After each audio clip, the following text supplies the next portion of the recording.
Შემოწმება ხმა. Ცენტრი ოლიგარქიას. აი რატომ ვერ გავიგებ რატომ აუცილებელი მისი დაკავება იმის ცდილობდეს ევროპის გადასვლა. მიხეილ მომლაძე მასწავლებელი.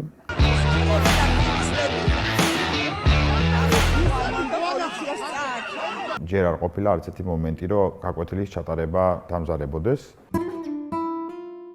მე ვარ სოფო საკანდელიძე, მასწავლებელი, ამჟამად ლიტერატურული კლუბის წიგნების თაობის შემქმნელიც, იდეის ავტორიც და მოსწავლეც მათთან ერთად, ამ ბავშვებთან ერთად.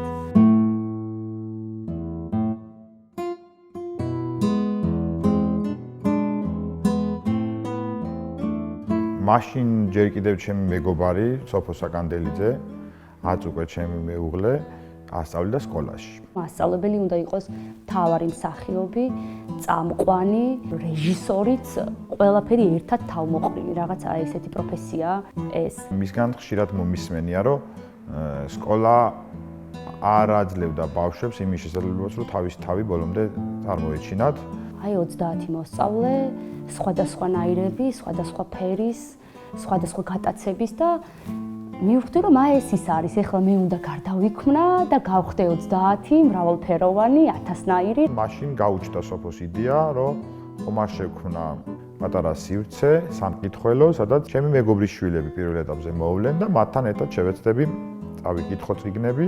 საკითხulis გააზრებაში, რადგან ერთ-ერთ ბოლო ადგილზეა ჩვენი ქვეყანა, გვინდოდა რომ ბავშვებიდან დაგვეწყო ამ პრობლემის აღმოფხვრა. დღეს 150 დღეა რაც ქუჩაში ვდგავართ უკვე და ამიტომ 150 დღიდან 140 დღე მე ყოველ საღამოს თავარი სამსახურისთვის მივდივარ ქუთაისის რუსთაველზე. უბრალოდ თითო აგური უნდა თითეული ჩვენგანიდან და არა რაღაც ხელი შეხოცვა, გადაბრალება. სამჯერ დამაკავეს. მე არ მეგონა თავი თუ ვიყავი აღმაშენებლის მოედანზე, უცბად წარმოვიდგინე რომ ეს იყო კრემლის წინ წითელ მოედანზე დგომა, სადაც პოლიციელებს შეუძლიათ სრულიად უკანონოდ შეასრულონ უკანონო დავალებები და დააკავონ ადამიანი ისე რომ არ უთხრან რატო აკავებენ. იზოლატორიდან გამოსვლის შემდეგ მოსულა რა აქ პირდაპირ გაკვეთილზე. ბავშვების თავარი თხოვნა იყო რომ აღარ გახვიდეთ მას ქუჩაში, იმიტომ რომ არ გვინდა რომ გნახოთ ციხეში. ეს იყო ჩემთვის ცოტა რთული მომენტი, რომ ამ ბავშვების ნახვა ცოტა მიჭირს ხოლმე მერე, რადგან ძალიან განიცდიან ამ მდგომარეობას. ბევრი რამისთვის ვამბობ უარს, იმიტომ რომ ძალიან მჯავრობ მაგალითად ციხეში გამომწყდეულ ადამიანებზე. ეს იმდენად მძაფრია ჩემთვის, რაც მიშკა დაიჭირეს მას შემდეგ, რომ ზუსტად ვიცი რა გრძნობა.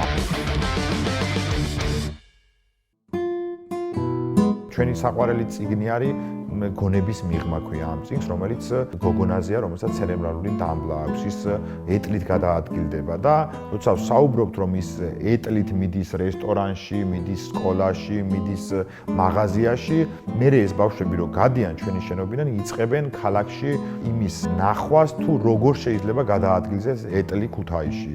ისინი ხედავენ, რომ მათ შორის მათ მშობლებშიც ხედავენ, რომ მაგალითად შეიძლება მანქანა ვინმე ისე დააყენოს, რომ ვერ გაიაროს შუშუმო პირმა იმ კონკრეტულ ადგილზე.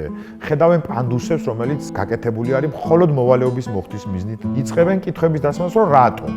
აქედან გასული იწყებენ ფიქს ამ კონკრეტულ გოგონაზე და მელოდი ბრუქსი წიგნების თაობის ყველა მოსწავლემ იცის. მეკითხებიან, რომ რა არის წიგნების თაობის გამარჯვება და სწორედ ეს არის, რომ ბავშვებმა დაიწყეს საუბარი.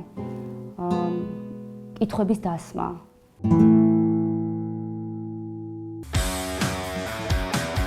ვიღაცებისთვის ეს ჯობია, რომ მასწავლებლები, ამ ქვეყნის მასწავლებლები ახლა არიან ჩუმად.